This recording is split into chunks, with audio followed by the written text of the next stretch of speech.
Welcome everyone to the December 21st, 2021 Tiffin City Board of Education meeting. We will rise for the Pledge of Allegiance. I pledge allegiance to the flag of the United States of America and to the republic for which it stands, one nation, under God, indivisible, with liberty and justice for all. Mrs. Perry, would you please call the roll? Dr. Hoyda, Yes. Dr. Gase. Here. Dr. McBride. Here. Mr. Perez. Mr. Widman. Here. Board members, please look at the agenda, and there is an addendum. Yes, we have an addendum. We have additional stipends in item 6.05 on the consent agenda, and that is for teacher candidate mentors. We also have two additional action items, and that will be 7.12 to approve School Force Solutions Client Services Agreement for speech language therapy services, and 7.13 to approve Research Authorization Agreement with Zahlen Research and Communications. Is there a motion to? So moved. Second. Mrs. Perry, please call the roll. Dr. Gase? Yes. Mr. Perez? Dr. McBride? Yes. Mr. Widman? Yes. Dr. Hoyda? Yes. Item 3, recognitions. Thank you, Dr. Hoyda. We have a few retirements here mid-year, and we're going to start with Mr. Daniels. Jean Dom. I know Jean didn't want to be recognized, but she does deserve to be. Jean Dom has worked for Tiffin City Schools for 27 years, and food service was her home. Jean has been dedicated and passionate about her job and feeding the students to Tiffin City Schools. She has a lot of knowledge and is open to change to improve the food service program. She can surely attest that school food service is constantly changing with regulations. She has only wanted the best for the students and have created a true team atmosphere here at Tiffin Middle School cafeteria. I have valued knowing Jean over the past 2 years that we have worked together. We are losing a valuable asset. While Jean looks forward to her retirement, she is most proud of founding the Tiffin City Schools swimming program, spurred on by her mother-in-law and her sister-in-law, who were both teachers. Jean coached her daughter in the first year of coaching. The year after that, she coached the whole team. She's very proud of her daughter, who was the first letter winner in swimming after earning her way to zone competition. Jean enjoys her beautiful flower garden in her backyard, which she will probably show you on the calendar in her office. She will enjoy camping and spending more time with her husband, children, and grandchildren. Jean Dom.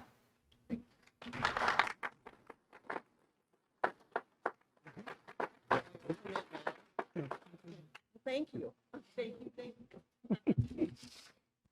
Next up, Mrs. Perry is going to recognize Eileen Galledo.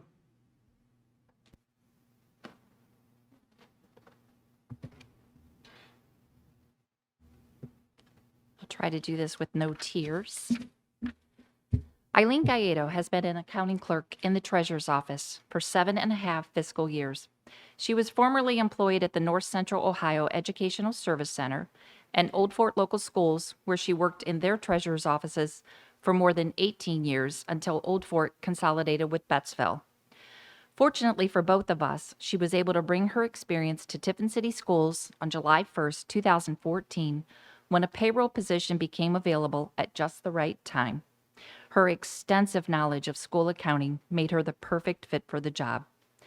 Mrs. Galledo has always been a dependable and loyal employee, surviving 195 payrolls, 90 month-end reconciliations, 15 year-end checklists, 8 new school years, 6 financial audits, and 3 collective bargaining cycles, not to mention countless receipts, student activity forms, insurance bills, new hires, employee resignations, retirements, severance calculations, policy updates, new regulations, and last but not least, the recent state software conversion that required entering all accounting transactions twice for an entire month. Nonetheless, she persevered, remaining patient and kind during each and every challenge. Her unwavering work ethic, unmatched attention to detail, and unending willingness to help whomever needs it will be greatly missed and forever appreciated. Congratulations, Eileen, on your well-deserved retirement. We wish you the best as you enjoy doing whatever you want, whenever you want, with your devoted husband, 5 children, 14 grandchildren, 3 great-grandchildren, and numerous other family and friends. We thank you. We'll miss you. And personally speaking, Eileen and I have been working together for more than 30 years, a couple short little breaks in there. So this is like a piece of my soul is leaving, and it's going to hit me tomorrow morning. So thank you, Eileen, for everything.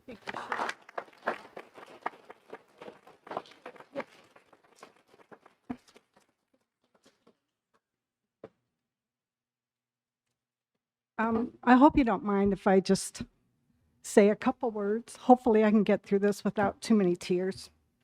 I want to publicly thank the Board of Education, specifically Dr. Gase, Dr. Hoyda, Dr. McBride, Mr. Perez, Mr. Woodman. You have a thankless job, and we appreciate everything you do for our district, and most importantly for our kids. Thank you so much.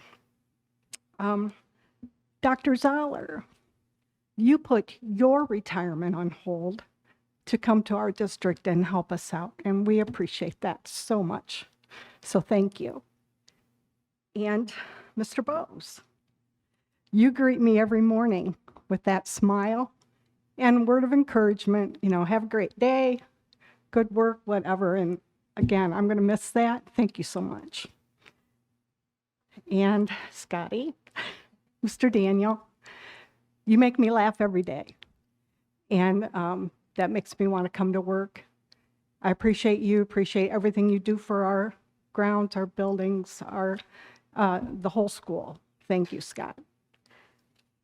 Sharon. I don't think anyone in this district knows what a gem we have here. She works, I know, but she works tirelessly to keep our district financially sound. She is here all the time. She's the last one to leave. She's efficient, she's dedicated. And one of her favorite things to say to us when we say, how do we do this? She says, well, not the easy way, the correct way. And so that has taught us a lot throughout the years. And Sharon, we appreciate you so much. All my coworkers at the administration building, great group of people to work with. They work hard and they get the job done. And this district can't go without those people up on second floor especially. Thank you to everyone who sent me emails, cards, gifts throughout this whole week. It was so humbling, and I appreciate everyone so much. And even though I'm looking forward to retirement, I am going to miss working with these people the ones I sat with every single day. It's been a great ride, and I want to thank everyone so much. This district is super, and I feel so fortunate to have been a part of it. So thank you all so very much. And I'm not going to say goodbye. I'm just going to say see you around. Have a great Christmas. You just have to do that. Not you. Our last recognition is for Mrs. Patty Kaufman, Secretary at Kraut 2-3. Unfortunately, Patty couldn't be with us tonight. Likewise, Mr. Beeston couldn't be here. He's at a college visit with his son this evening. But we still want to recognize Patty, so I'll read what Bill has here for Patty. Patty Kaufman, born and raised in Tiffin and a Columbian High School graduate, was first hired in Tiffin City Schools in 1999 as a food service secretary. She worked in this capacity for 2 years before accepting a position in the Old Fort School District. She returned to Tiffin City Schools in 2002 as an aide at Clinton Elementary. She remained in this position for 2 years. During the 2004-2005 school year, she became the secretary of Lincoln Elementary and remained there for 7 years, and at Kraut for 8 years before retiring this November 1st. Bill says, I was fortunate enough to work with Patty Kaufman for my entire duration as principal at Kraut. When I think of some characteristics to describe Patty, there are several that come to mind. She is fiercely loyal to those that are in her inner circle. Her sarcasm and wit can flip a room into laughter in seconds. Incredibly trustworthy, as it was necessary for her to have some pieces of confidential information, and it remained just that way. Most impressive was her incredible memory.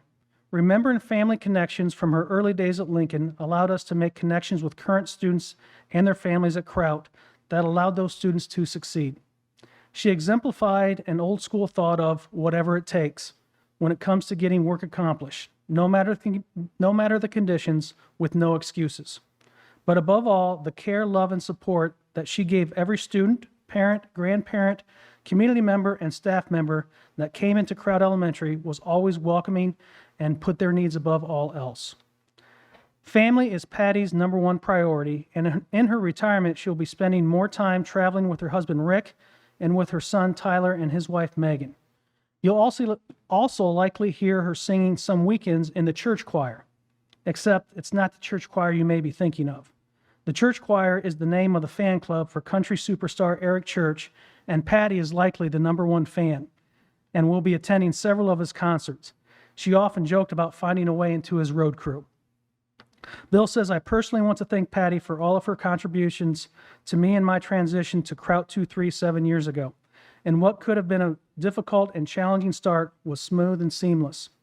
She's always had my back and always ran the building in my absence the same manner, and that would be doing what is best for kids. On behalf of the Kraut 2-3 staff, I'd like to thank her for all of her time, energy, and support she has provided them. She was not seen by the staff as a building secretary, but as a reliable friend. Kraut 2-3 staff, along with myself, congratulate Patty Kaufman on an amazing career within Tiffin City Schools, and we wish her nothing but happiness and amazing memories in her retirement. Thank you, Patty, for all that you've done for us, and enjoy your retirement.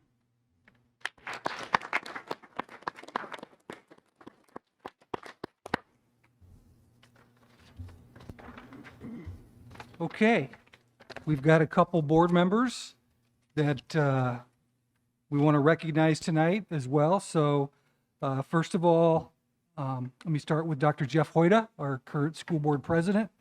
Dr. Hoyda has served the Tiffin City School community as a board member for 7 years. In addition to being a board member, he's a dentist and a pharmacist, and he owns the medicine shop here in Tiffin. Jeff and his wife, Kyle, have 3 children. Son Jim and his wife, Pauline, have blessed the Hoydas with 3 grandchildren, Owen, Emerson, and Elliot. They also have a daughter, Carrie, who's married to Kevin, and they have a son named David. We also want to recognize Mr. Chris Widman. He's served the Tiffin City Schools for the past 16 years. He also has served on the Ohio School Boards Association as a member of their board of trustees. He's the executive director of the Good Shepherd Home in Fostoria. Chris and his wife, Joni, have 3 children, Elena, Ellen, and Noah.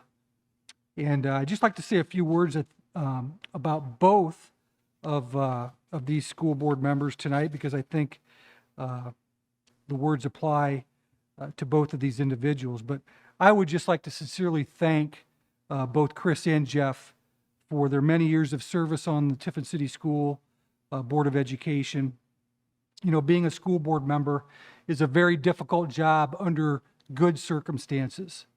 It requires a significant investment in time and energy. It means attending a lot of meetings and other district activities. It means being a leader and having to weigh in and take a position on a lot of controversial issues facing the schools and community. It means being in the arena and not just in the grandstands where the critics are.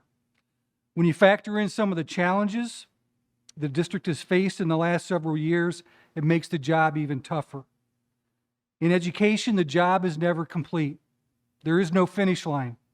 The best thing a leader can do is to leave things a little better than when they found them. And you've done that here.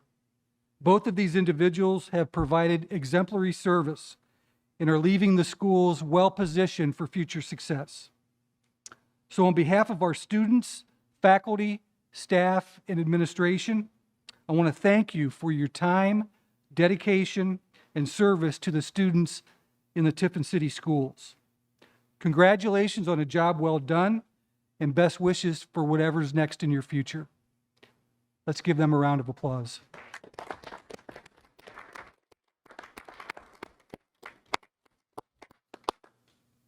And you've got a couple little gifts there that just show a small token of our appreciation.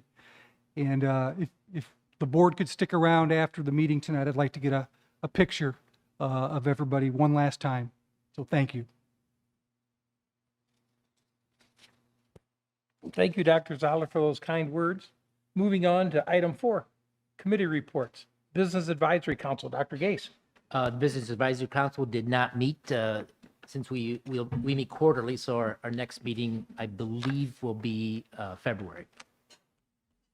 Finance Committee, Mr. Perez. Mr. President, we also did not meet. The finance department is upgrading its software, and so at this point, it was probably better to continue until January. I think Ms. Perry is here to answer questions and forwarded our financial information. We still don't have updated numbers from the state, and hopefully I think we'll have those by January. Thank you, Mr. President. Well, support services did meet, and Trudy Margraf presented the food service report, talked about some Titan training, which is new software for us. That's going to happen on January the 3rd. Technology, Mr. Weber reported that the esports should be back after the first of the year. We have one coach, and we're looking for another one. So appreciate what's going on with there. We got some replacing some Chromebooks. We got some iPads for the kindergarten classes. Under the transportation, Randy talked about adding air conditioning to 2 of the buses. So that's going to happen. And then Scotty gave a report on several things, including renovations of the stadium press box, which will be paid for through a donation. Talked about the designs that Garmin Miller has come up with for tennis courts, and that is ready to move to the next phase. Talked about an issue at the Noble building with a tree, and so we got a survey to determine whose tree it is. So that was taken care of. Talked about some fencing needed at Kraut for their playground area to ensure some student safety. And last but not least, we talked a little bit about the Ellis Street Bridge and some of the things going on with that. Their next meeting will be January the 14th. Thank you, Mr. Woodman. Would you go ahead and give the Vanguard Sentinel report? Absolutely. Gunther. Of course, our last meeting was Thursday, the 16th. It was not a large agenda, but these are the things we discussed. First, there were multiple bills that passed in the Ohio Senate that are targeted both at helping support students in case trade schools like Sentinel Vanguard are required to move to remote learning again, and also simply to support the graduates of such places.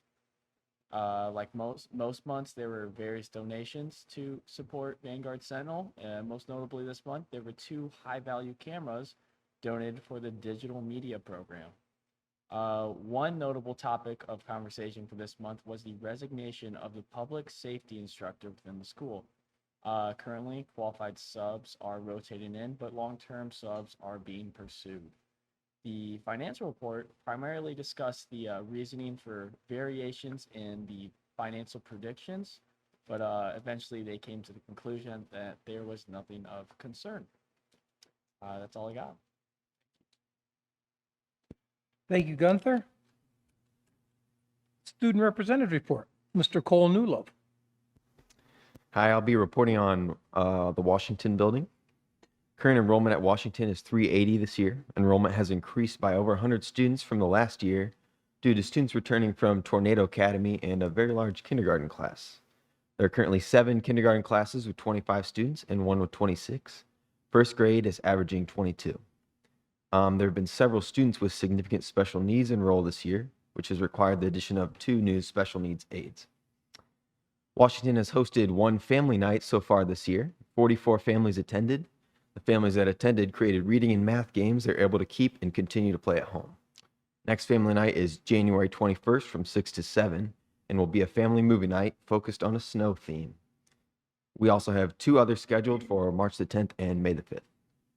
At the beginning of this year, Washington set a building goal of having 80% of students on track for reading, according to the benchmark assessment in STAR data. There were different teacher-based teams that each chose a strategy to help meet the goal and track the implementation of the strategy weekly. At the beginning of the year, 69% of the students were on track for STAR, but at this mid-year check, 82% were on track. Washington has given out over 8,500 PAX tickets this year, as well as 52 t-shirts, 52 PAX yard signs, and 52 PAX backpack tags. After analysis of discipline data, it's been recognized that the bus is a problem area for students, so we have implemented an additional reward system specifically for the bus. Students can earn yellow PAX tickets from good behavior on the bus, and any student who earns a bus ticket has their picture hung up on the front hall monthly, with 1 lucky winner being drawn from the bus tickets for a special prize every month as well. Thank you. Thanks, Cole. Item 402, Superintendent, Assistant Superintendent's Reports. Thank you, Dr. Hoyda. I have a few items this evening. First, the TMS curriculum guide for the 2021-2022 school year. No, this would be for the 2022-2023 school year. We sent these out to the board members last week, late last week. I think Mrs. Smith did. If you didn't receive those, let me know, and I'll make sure you get copies of them. And for your consideration, there's not a lot of changes in next year's curriculum guide. Probably the most noteworthy is the fact that they're going to add the Read 180 course to our 6th grade level. We currently have that in the 7th and 8th grade at TMS, but we're going to move it into the 6th grade for next year. But this is for the first read. Any questions on the curriculum guide? The second item I have involves staffing. As you all know, specific to our special education department, we had Mr. Nick Smith resign right there before Thanksgiving. And then right after Thanksgiving, our special ed secretary resigned as well, kind of a double whammy for that department. So Michelle Tuitt has stepped in and taken over a bulk of the responsibilities as the director for now. We're in the process of looking for an interim director. At the same time, we have contacted the ESC, and they believe they can give us some support in that department as well. We're not sure what that may look like quite yet, but we hope to have all this in place for the director by the first of the year. As for the secretarial position, the last week to 10 days, I've conducted several interviews with several applicants. I guess that's a good problem to have with everybody that's interested in this position. And we do have some very good candidates. I'm finishing up first round interviews this week, and unfortunately around the holidays, it's tough to get people in because of travel plans and family plans. But my hope is to start second round interviews next week, and again, have somebody in place early January and as quickly as possible for that. I want to thank some folks from Sharon's department, Angie Klaus, Tammy Hare specifically. They have stepped in and really assisted with a lot of the secretarial work in the special ed department here the last few weeks. They're working feverishly to make sure that some deadlines are met so that our school funding is not impacted. So I want to thank those ladies for all their hard work, and thank Sharon for giving them up for that time. We really appreciate that. So, and the final, any questions on the special ed? Yes. So it's in the past that it's a tough role, and that there's a lot of pieces there, both from the needs of the students and the families to the legal components. have we thought about, or do we have thoughts around doing like a 360 view of trying to figure out like what we can do to shore up that department and maybe like lower the amount of turnover over there? Well, I think right now, Dr. McBride, in talking, I don't want to speak out of place here with Dr. Zoller, but right now we just want to get it stabilized. But looking long-term, we think that we really need to take a hard look at restructuring that whole department and what that could look like with additional supports. So yes, we've already had some conversations about that. Anything else? And then finally, the last item I have in your packets on page 31, you'll notice a job description for school outreach caseworker. This would be a new position within our district in partnership with Department of Job and Family Services. They would be funding this position through TANF dollars. This position would remain in place as long as those funds are available. So tonight, for your consideration, we have that job description. We haven't posted anything yet. We're still working through some of the finances of that position with Job and Family Services and what that all looks like. But this would be an additional support for our families and our students, kind of breaking down some of the barriers and some of the walls that many of our families face and getting them the supports that they need to be successful. But again, that would all be funded through Job and Family Services. So I want to thank Job and Family Services, Kathy Oliver. Sandusky County has done that with Fremont City, and they've seen a lot of success with their program. Any questions on that position? All right. Thank you all very much. Merry Christmas and Happy Holidays. Thank you, Mr. Bose. Yeah, just continuing on, wanted again just to bring the board up to date regarding our strategic planning process. We've been meeting for the last several months, as you know, monthly. We spent some time conducting a community survey. We had 2 meetings here in the month of December, and we're making progress. Still a lot of work to be done. A little pause here over the holiday break, but we are expecting to come back fully after the holiday break in January and really start getting down to some of the details in terms of planning, identifying the areas we want to focus on, and really mapping out what we'd like to see happen in those areas to make improvements. I shared the results of the community survey that we did, I believe, at last month's meeting. I want to talk about that a little bit more in a couple minutes, but I did invite Corey Stein, who is our facilitator for the strategic planning process. Corey is a vice president of development at Terra State Community College, and he's doing a great job facilitating our planning process. But I invited Corey to come tonight just to address the board, maybe give a little high-level overview, maybe his perspective on things, and would invite then the board, if they have any questions, to address Corey. This would be a good time to do this. So, Corey, if you're here, yes, would you please come forward and feel free to share your comments on the process with the Board of Education. Good evening, Dr. Zoller. Thank you very much. President Hoyt and the board members, thank you so much for giving me a few moments tonight. I very much appreciate the opportunity to participate in the strategic planning process for the district.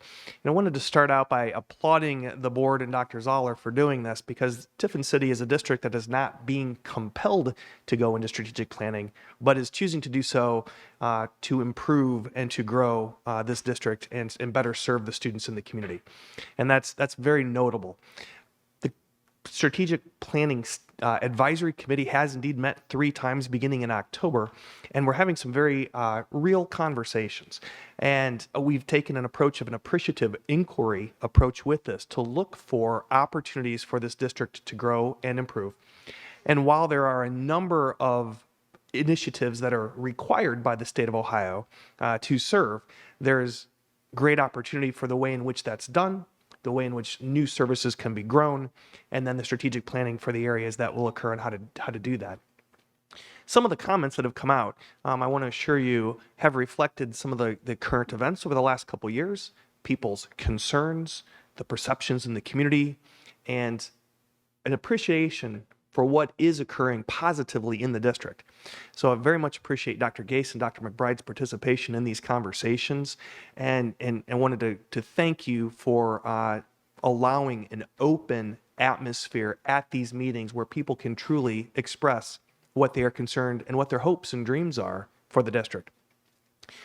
We'll be hearing a recommendation coming to bolster the numbers from a survey, something a little more scientific that samples the community members in the different segments. That will be coming. We're also looking for ways in which we can be more inclusive in the data that we're receiving and the comments. All this is headed, some of the overlying themes that as a board you might want to be aware of. Community members who have attended the advisory committee members or the committee planning meetings are clearly looking for additional ways for input, better communication or more frequent communication, and calling for transparency among what is going to happen in future planning sessions. So my recommendation as this moves forward, keeping those tenets in mind,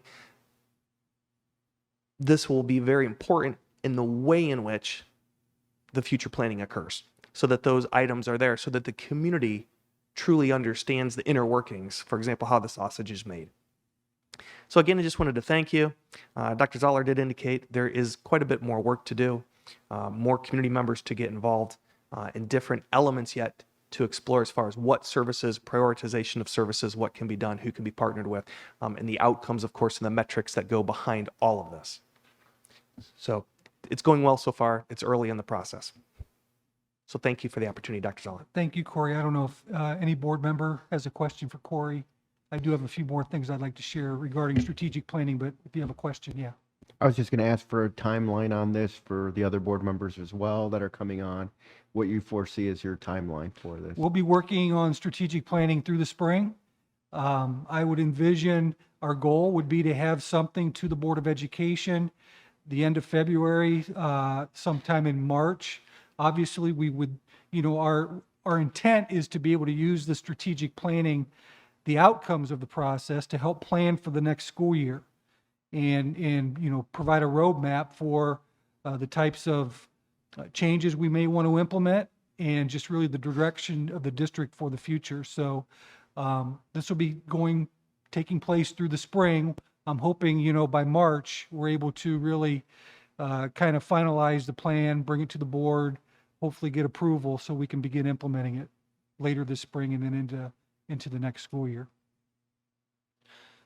One area that has been identified regarding the strategic plan is, I mentioned we created and we drafted our own community survey and we distributed that.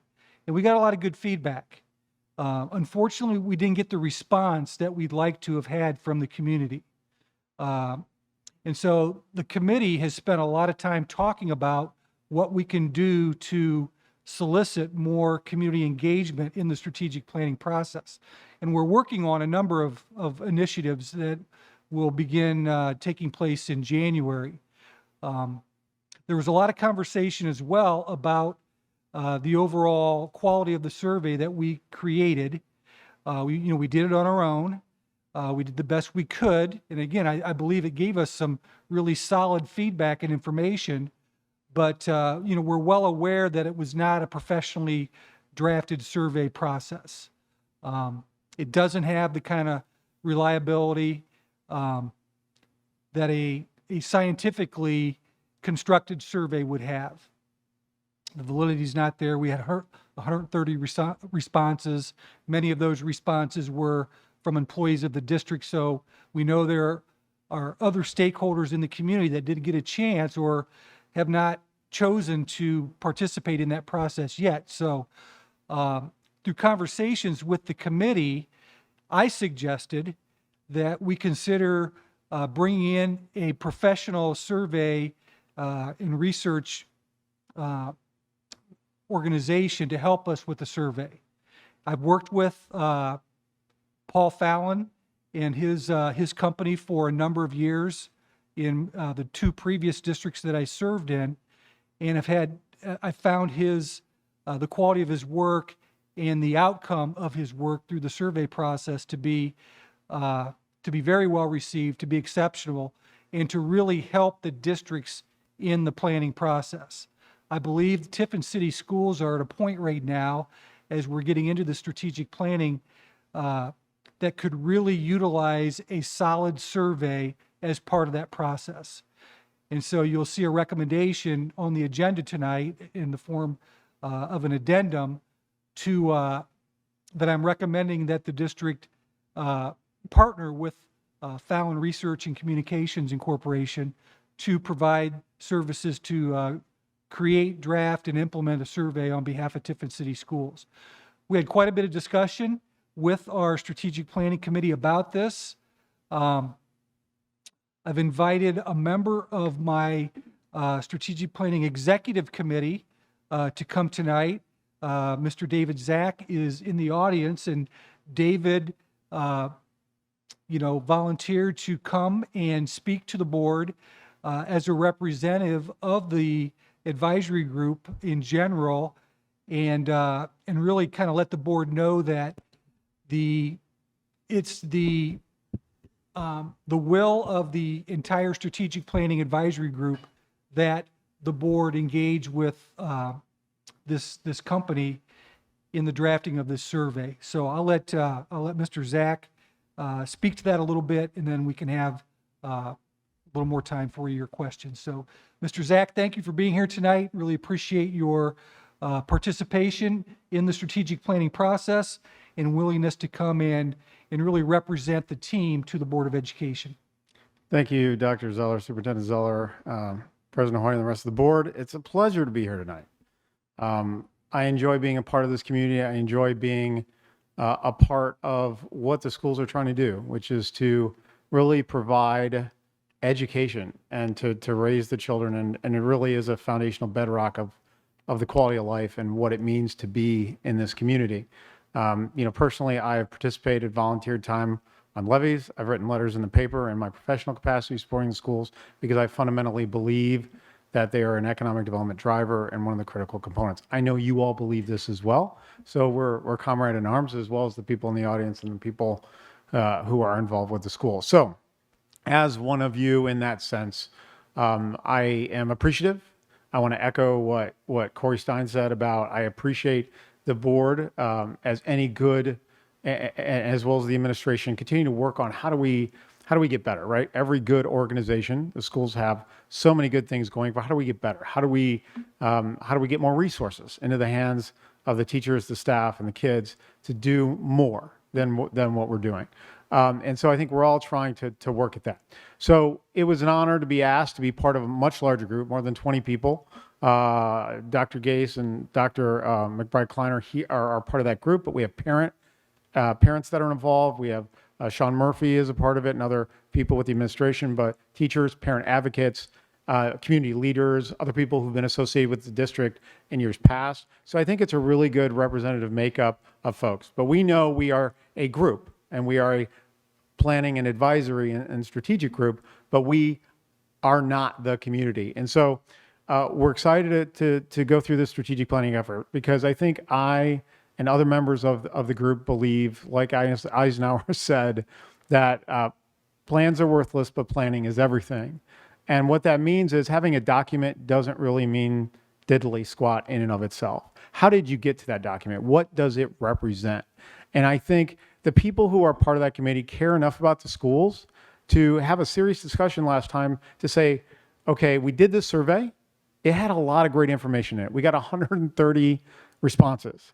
The problem that we had, and we worked together to issue these to the community, right? So it was in the Advertiser Tribune and the Seneca News Daily and it was on the Facebook to share these results, right? So we got a lot of good data, but 80% of the 130 responses were employed by Tiffin City Schools, which means that that's really important data on how folks that are part of the larger TCS team are feeling and what they see out there when they talk to parents and out there.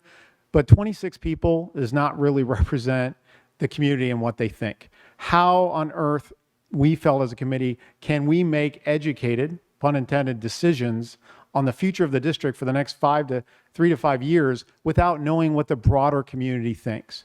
And so our advice was, let's put a pause on this. We're greatly appreciative of, we have the executive director of the Terra College Foundation, who's like one of the top people over there, facilitating a free, and he's very, very skilled, and I've done strategic planning also for nonprofit organizations at no cost to the district. So that those can be up to $100,000 to get a quality plan done. As part of this process, I'm very comfortable with the facilitation of the process, and that's saving the taxpayers that money. But when we looked at it, and I also thought doing the survey was good, right? You want to get that input from the community. And we promoted it, got word out, but we did only get 26 people. And so what we said in the committee was, this is not good enough. We don't know what people think. We don't know what they think is important. What should we emphasize more? What should we emphasize less? What do they feel about the district? How do they think we're doing so that we can put together a plan which puts emphasis and priorities in certain directions and really gives the district and the board a sense as it's going through the strategic planning process of where the community is at. Because at the end of the day, for all of us, we know we've worked on multiple things. We do it together with the community, and we want to get that community support. So that being said, I tend to be pretty fiscally conservative, but when we had this discussion, the next question we asked was, we really want to have this strategic plan in place to affect planning for the next academic year. It doesn't help if we have it done in the summer or we have it done in the fall, if there's going to be a whole nother year that goes by and it's not really going to impact planning. And as I understand, curriculum, things are happening now already and will be very soon to make that happen. So if you back engineer the timing of it, as I understand, you're looking at May, right? So you got to have like everything done around the May timeframe. In order to get the data that we need, we said, well, how are we going to do this? We try to do it on our own. And so that's when, Mike said, hey, I know these folks, they're professionals. They do not just school, they do public surveys for a variety of different organizations. I looked them up. I had not heard of Paul Fallon and Fallon Associates. They work in 38 different states doing they do surveys for public input processes and strategic planning. They do surveys for school districts. They do surveys for political campaigns. They do surveys for anybody that wants realistic, scientifically validated data. So there's a cost to that, but I'm like, as a member of the committee, and we had this discussion, how many responses are we going to get for what it costs? And the answer is you will get a 300. So if there are 300 randomly selected people that are going to give us information that we need, that's going to really be representative scientifically of what the community thinks. And we as an advisory body, as a strategic planning group, can feel confident that we have a sense of what they think, of what is important for the community. We can't go forward unless we know what they think is important. And so we're excited about this. We're glad the superintendent's had some experience, has someone, as a leader, he's like, I trust this. This is quality. I looked at it. I looked at what they provided and some of the folks that they worked for. I'm like, okay, this is a quality outfit. They will do quality work and we'll be able to get it done. The next question was, how long will it take? When can we get them? And will it enable us to get a strategic plan done in time to plan for the next academic year? And the answer was, Dr. Zoller said, we can get it done on or around the end of January.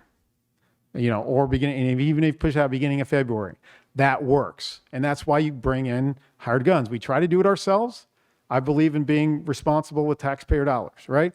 But we weren't able to get what we need in order to be responsible to the taxpayers to do what they think is important. So I'm just one person, but the entire committee supports this and wants to be able to get that data so that we can help work on behalf of the community, for the board, for the district, for the administration. So if there's any questions about what the committee thinks, I can try to as best represent it or answer those questions as best I can if there are any.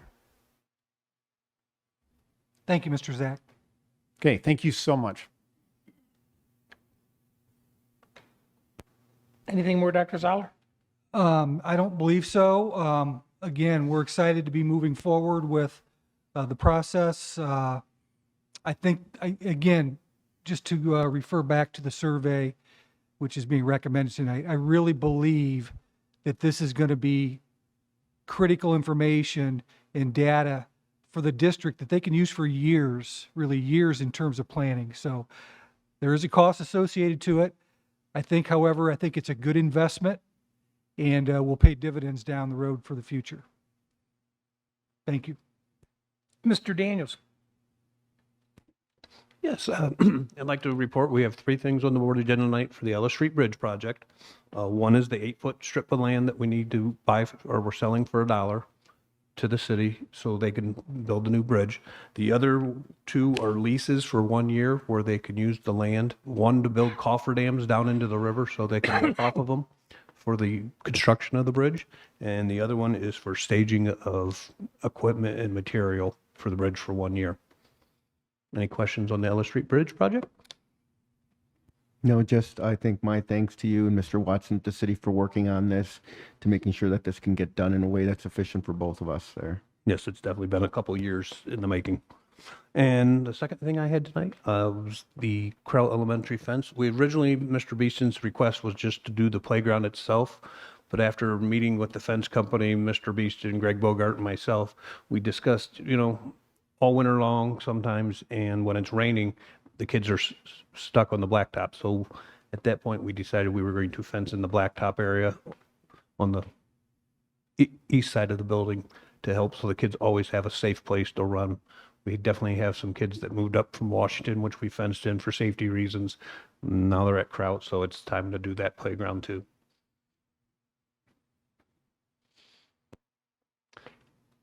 Got it. Sorry. Do you anticipate that we'll also need to fence in Noble? Hopefully, as the kids get older, they grow out of some of this behavior. But if a couple years, if we have to, we will. Thank you. We're going to do what we need. I have one more. Anything else, Mr. Daniels? I just also would like to thank Dr. Hoyda and Chris Whitman they both have served as chairs of support services over my career. And I hope you guys enjoy your retirement, per se. Thank you.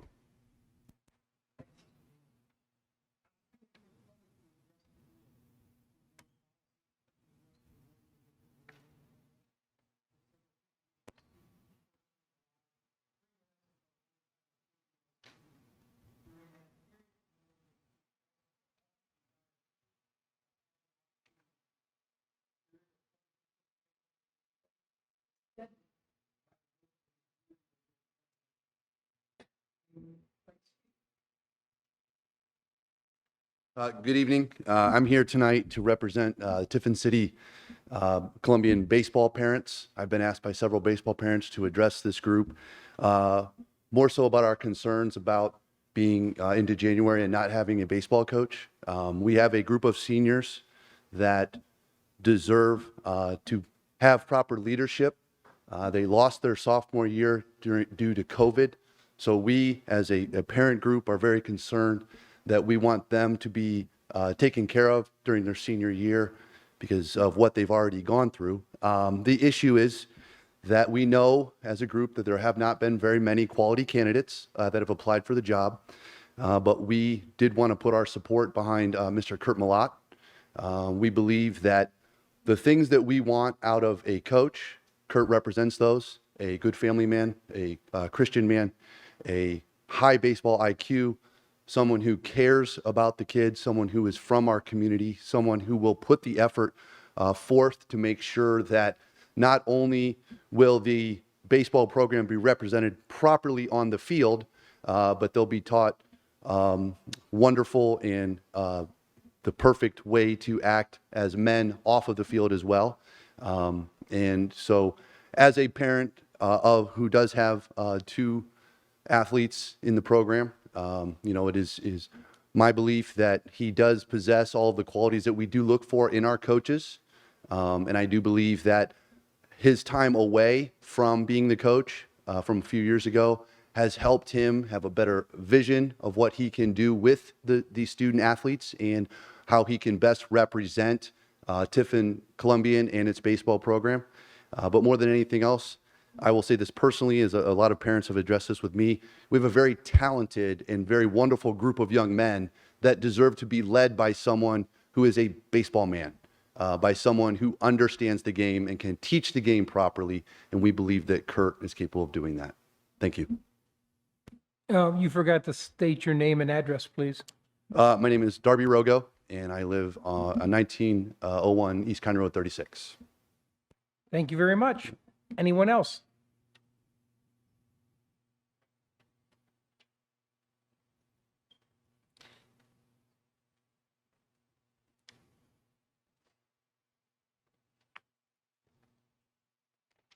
Dustin Williams, 43 Frost Parkway.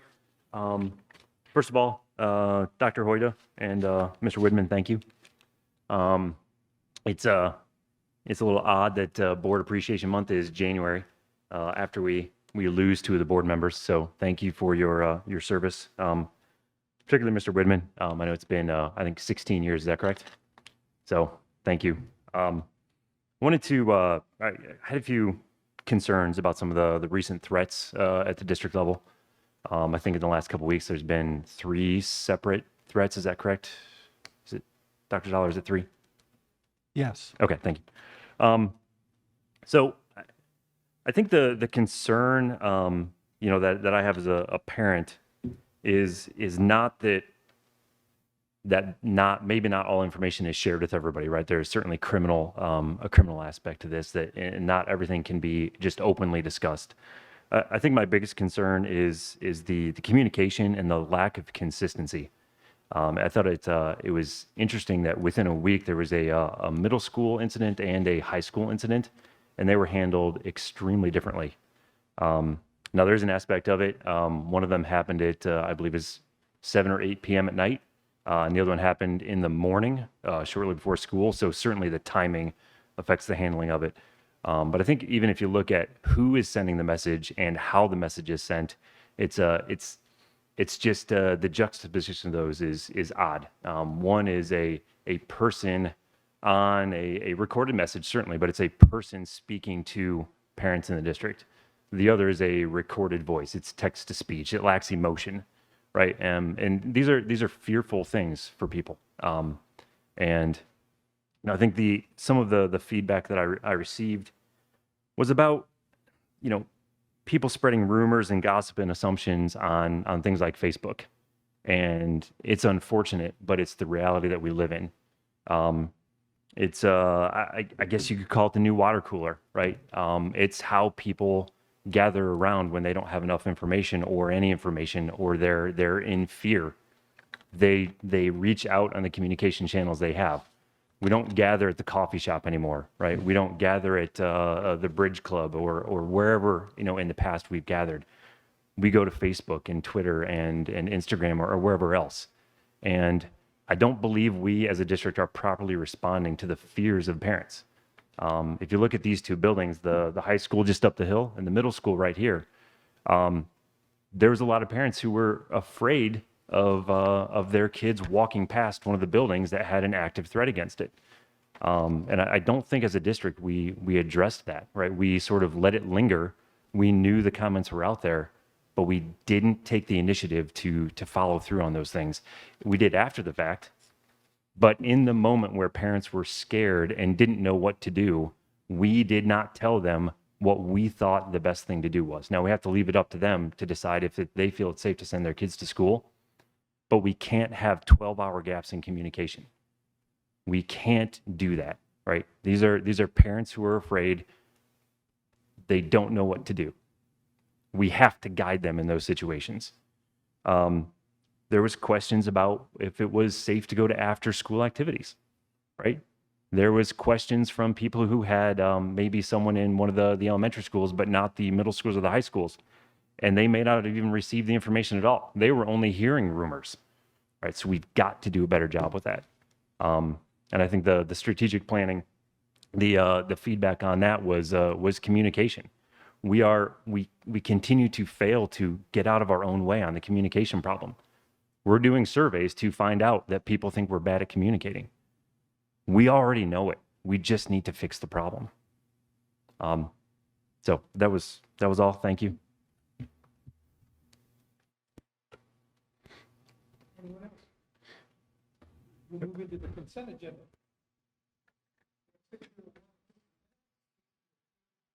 Approve the treasurer's report. 603 is employment. 604 is donation and grants. 605 is stipends with an additional on the addendum. 606 is a statement of the purpose budget report. 607 is the certificates of fiscal officer. Is there a motion to approve? So moved. Second. Mrs. Perry, please call the roll. Mr. Perez, Dr. McBride, Yes. Mr. Woodman, Abstain. Dr. Gase, Dr. Hoyda, Yes. Action item 701, approve the contract for the sale and purpose purchase of real property. So moved. Second. Any discussion? And that's the sale of the strip of land by the river for $1 to the city to expand the bridge, correct? That is correct. Mrs. Perry, call the roll.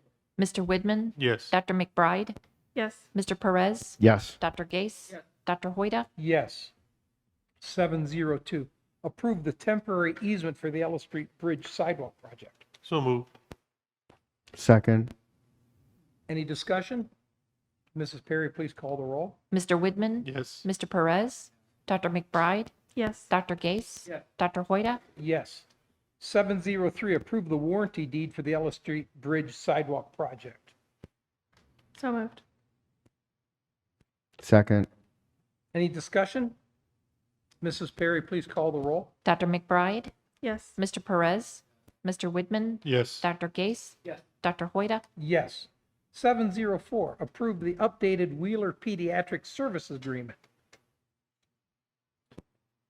So moved. Is there a second? Second. Any discussion? Mrs. Perry, please call the roll. Dr. McBride, Yes. Mr. Perez, Mr. Woodman, Yes. Dr. Gase, Dr. Hoyda, Yes.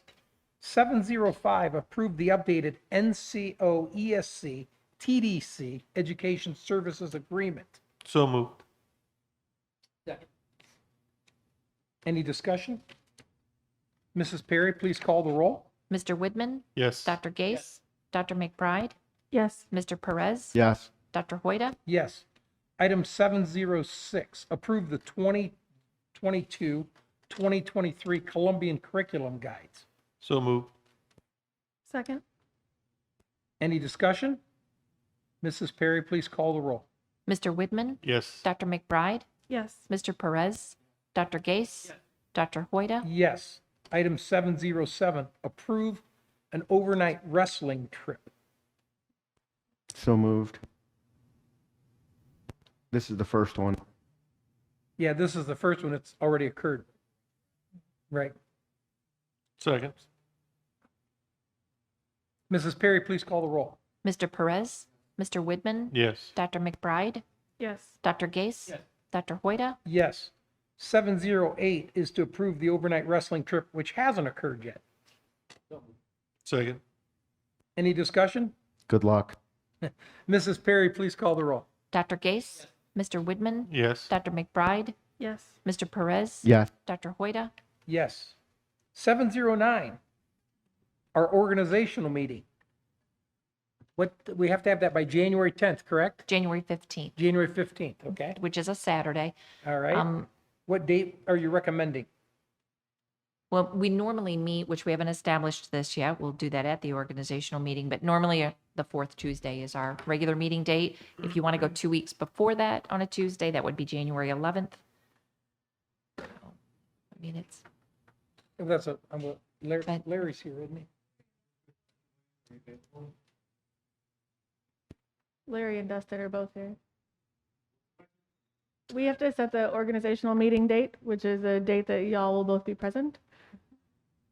Are we looking at the 11th? that's just 2 weeks before our, which will probably be a regular, right? So it doesn't have to be on a Tuesday. It can be whenever we want. Mhm.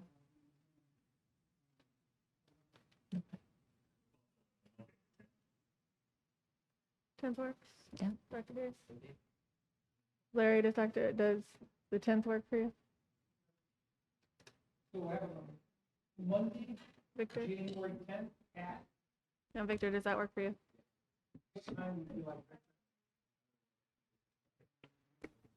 6, 7, 8 Dr. Hayes?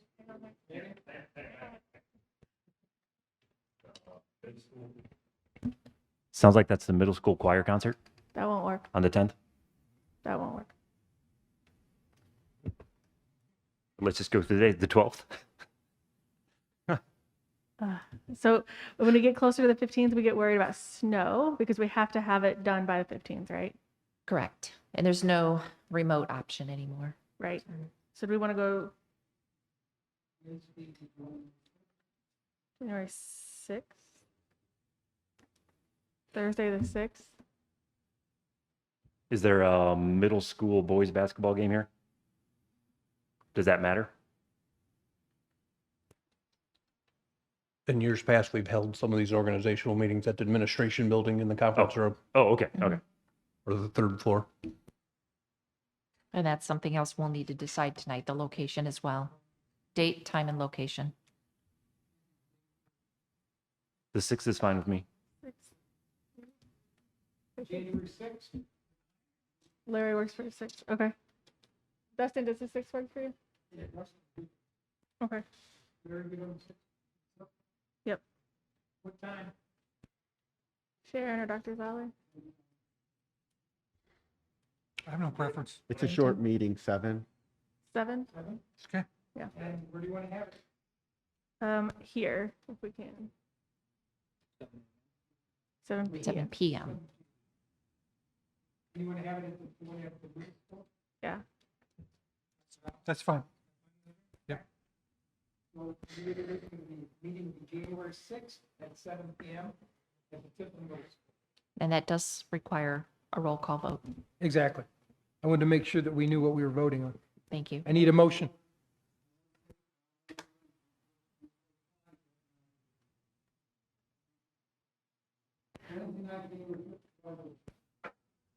At what time? What time is the Clyde game? Well, 4:30, 6 to 7.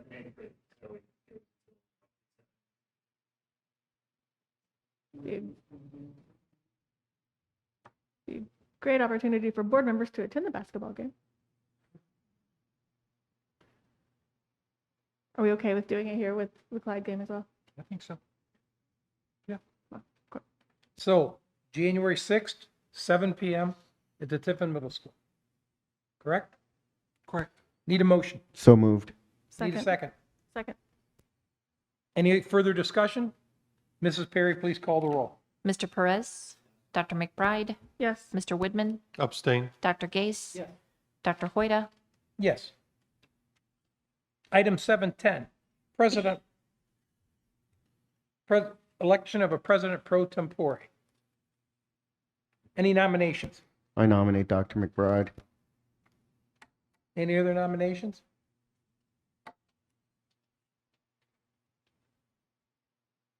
Nominations will be closed. Need a roll call vote, please. Dr. McBride, Yes. Mr. Perez, Yes. Mr. Woodman, Abstain. Dr. Gase, Yes. Dr. Hoyda. Abstain. Item 711, vice president pro tempore. Any nominations? I nominate Dr. Gay. Any further nominations? Need a motion? Dr. McBride, Yes. Mr. Perez, Mr. Woodman, Abstain. Dr. Gase, Yes. Dr. Hoyda. Abstain.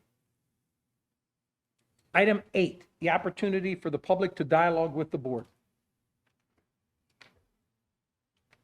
Oh, the addendum. I'm sorry. I'm sorry. Action item 712. Approve School Force Solutions Client Services Agreement. Is there a motion? So moved. Is there a second? Any discussion?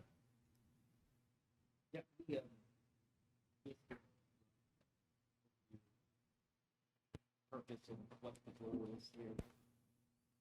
This is a speech language pathologist teletherapy to help fill in where we don't have in-person speech pathology in some of our buildings. We were sent a contract. I forwarded that on to our legal counsel who made recommendations. So this is just an addition to the speech language programming. So this will satisfy IEPs and stuff where they have to provide those services? Yes, it will. It's not perfect by any means. Teletherapy is not like in person, but it does satisfy the IEPs, yes.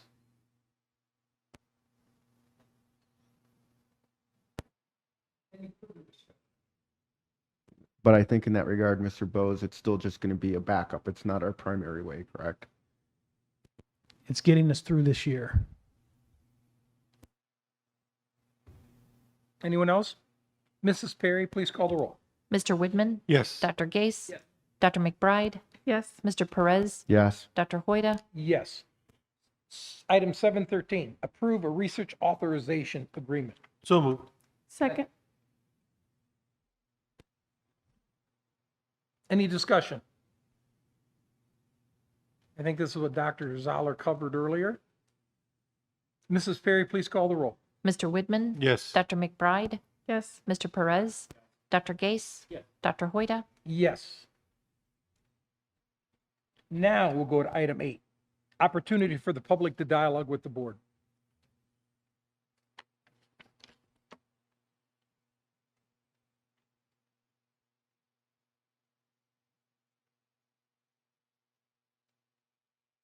Seeing there is none, item 9, board discussion. Yeah, I'd love to speak to or invite Dr. Zoller to speak to some of the pieces that Dustin brought up earlier. I think a big topic of late has been the threats, has also been social media and those pieces. But can you share what you're able from what we learned and then what we're going to do moving forward regarding the safety and the threats and those pieces? I think we're still processing what happened. Each of those situations is unique. They happen in real time. We do our best to try to get out factual information appropriately in a timely manner. Obviously, I know people want information instantaneously, and we're not often able to do that. Certainly, we can do a better job, and we will do a better job going forward. But in terms of consistency, these situations, everyone's different, they're unique. And again, as Mr. Williams alluded to, they come in at different times of the day. And so we are able to handle them in a different manner. I understand where parents are coming from. I understand their concerns.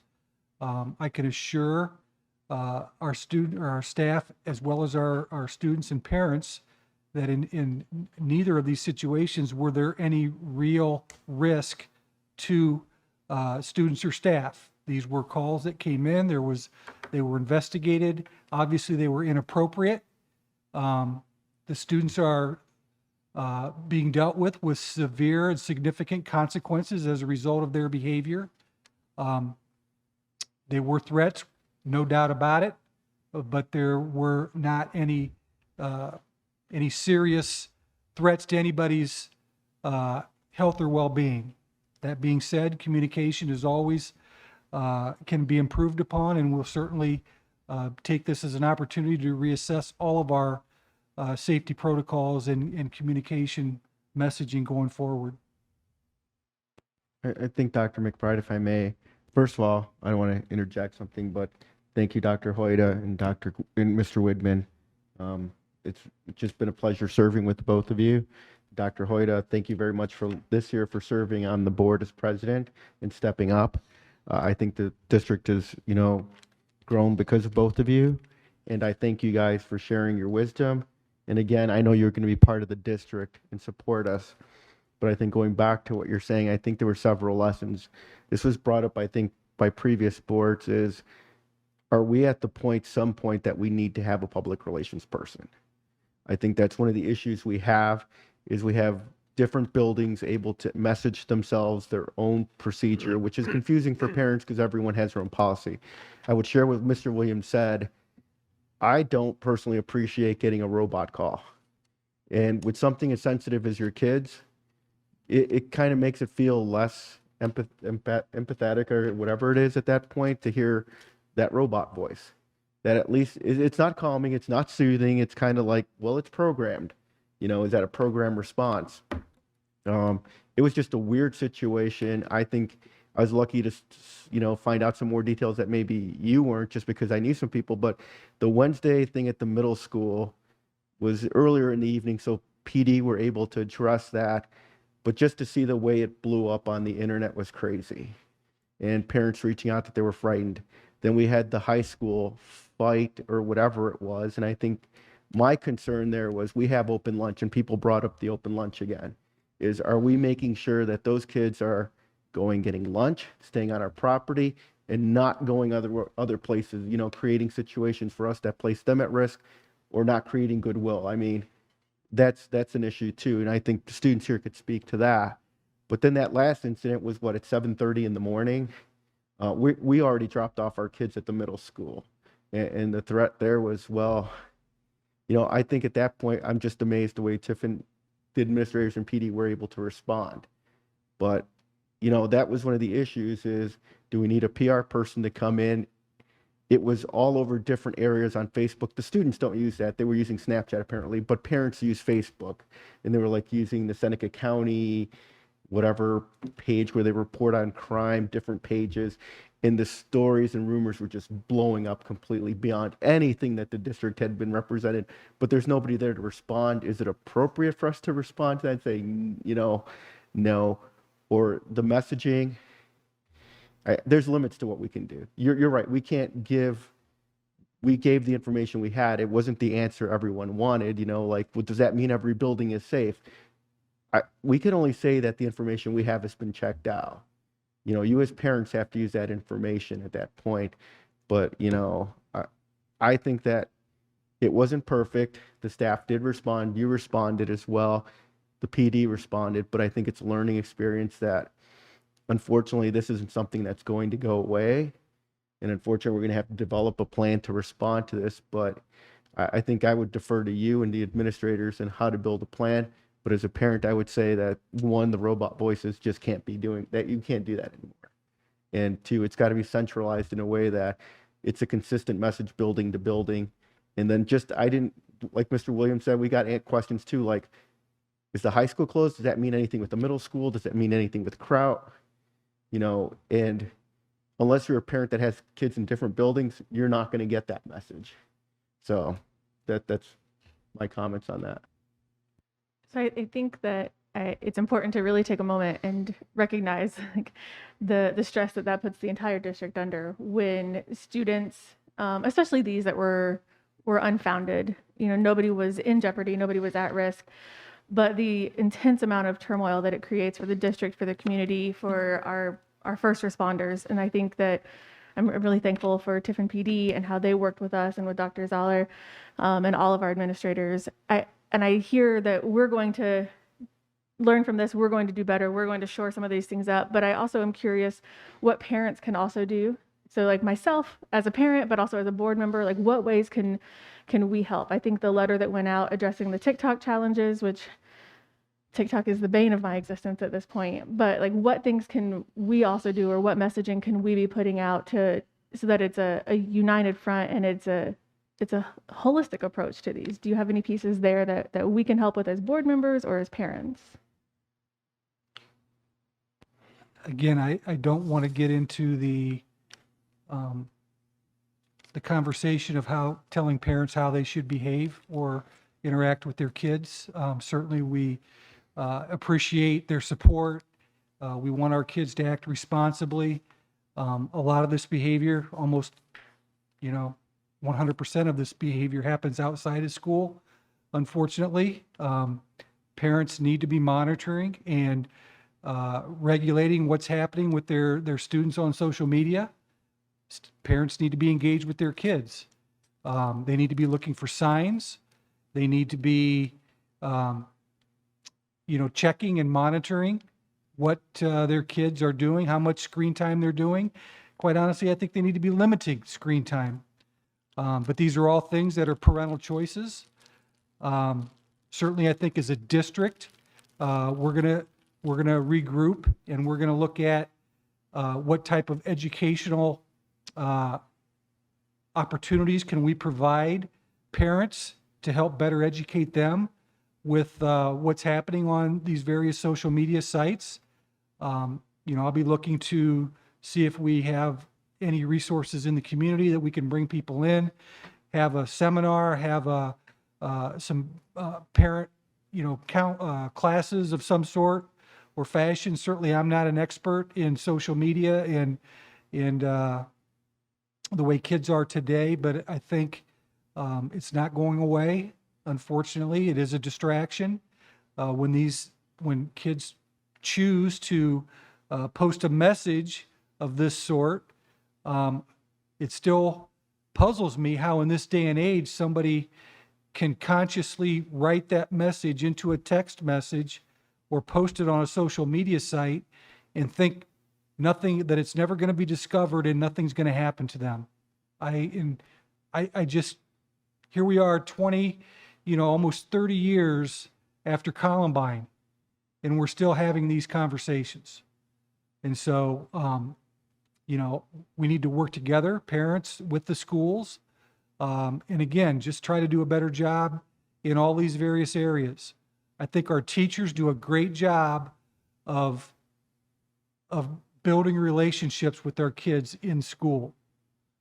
The reality is, the amount of time that students spend in school is a very small portion of their day.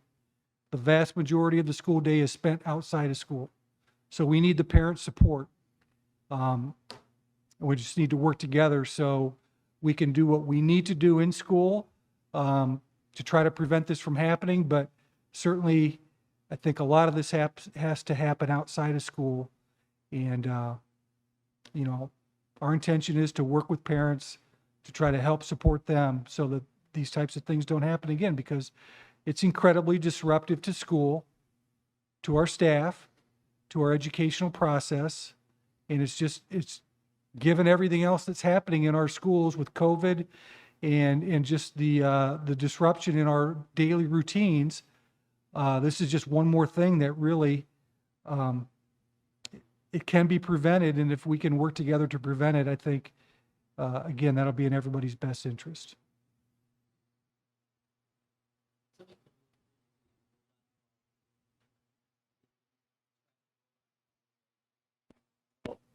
It's not an actual voice. Scotty did make one of the phone calls, if I remember. Yes, correct. I made the one But then on. the other one is you get this automated voice that says, today Tiffin City movement is closed because it's something like that. Basically, you type into the program and then a computer reads it instead of. Correct. Yes. The message is the same, the feel is different. So like when, Scotty, we get the message when it's a school closure, it's Scotty and he's warm and wonderful telling us the school is closed and kids are cheering.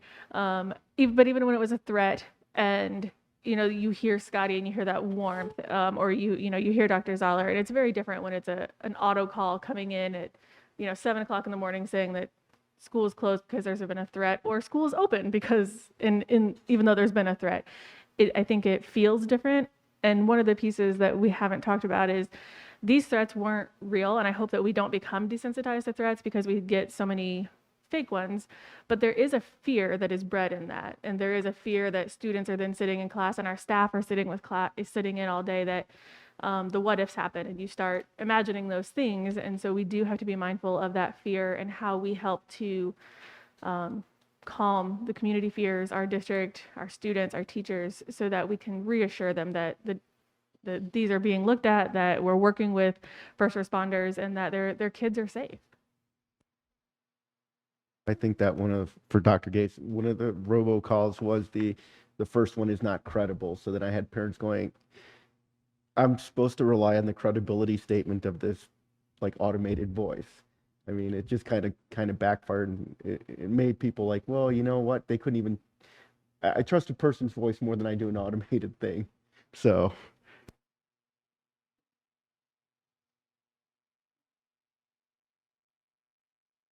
Anything else? Well, the last bit of board discussion, I have a little, Oh, actually, I have something. Jeff. okay, go ahead, Chris. One is I will be continuing to serve on the Vanguard Sentinel Board for at least another 2 more years.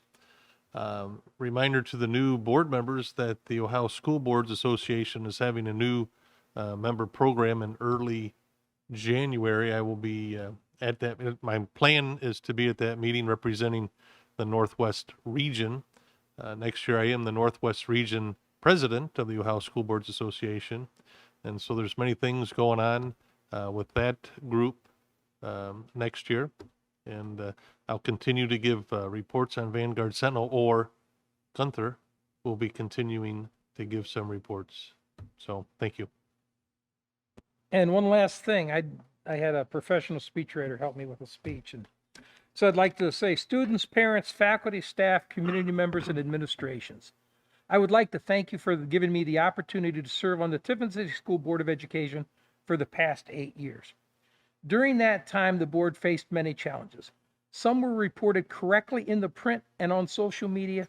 Other times, some were incorrectly reported by these outlets. I feel that during this time, the board strived to do what was in the best interest of all the students in Tiffin City Schools. I would like to congratulate the incoming board members and wish them the best in continuing to make Tiffin City Schools a destination district. Once again, I thank you for this opportunity to serve the students of Tiffin City Schools. End of message. Thank you. Have a very Merry Christmas and a Happy New Year. And with that, no executive session. The next meeting is tentatively scheduled for January 25th, 2022 at 6 p.m. in the Tiffin Middle School. Is there a motion to adjourn? Motion to adjourn. Second. Mrs. Perry, call the roll. Mr. Widman. Yes. Dr. Hoyda. Yes. Dr. McBride. Yes. Mr. Perez. Dr. Gase. Yes.